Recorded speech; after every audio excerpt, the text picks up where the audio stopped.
Yan guys, ang ano yan, kalderetang manok.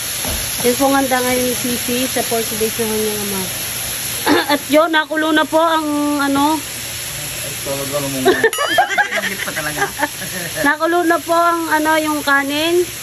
Shoutout nga po pala sa nagluluto, si Kakang Mileng. Kulong-kulo na po ang kanin ngayon. Ayan o. Yan. Ganyan po magsaing dito sa amin. At rin nagluluto si Norman Parungaw. Ayan. Shoutout sa inyo. Yun ang manok guys. Shoutout kay Apple. Kay Uncle. Yan. Si Apple. Lagi ang manok. Lagi ang manok, lagi. Sige, kumuna. Ha?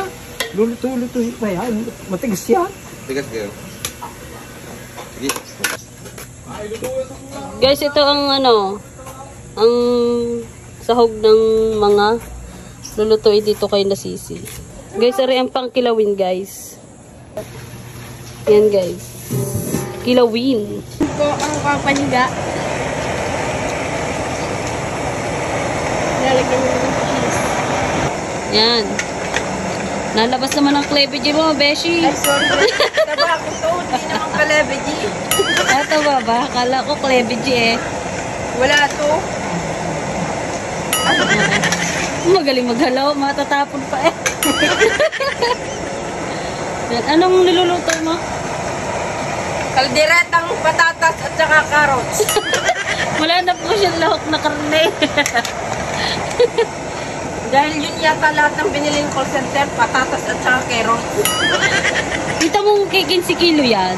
Kay 15 kilo. Nga patatas at carrots? Hindi, yan, manok. Buti na lang ang napaaga si Beshi. Hindi pa din ang tunay na punta ni Kulot. Ay, maaga siya. Ay, hoy, pagod na ako magaluha. Huwag bang inaaway dyan. Sana all ang aga ni Beshi. Sobrang aga niyan. Hoy, alas 3 pa dito si Beshi, ha? Oo nga. Kakaawa naman eh. Awang-awa ako dyan sa Beshi ko. Tignan mo naman, oh.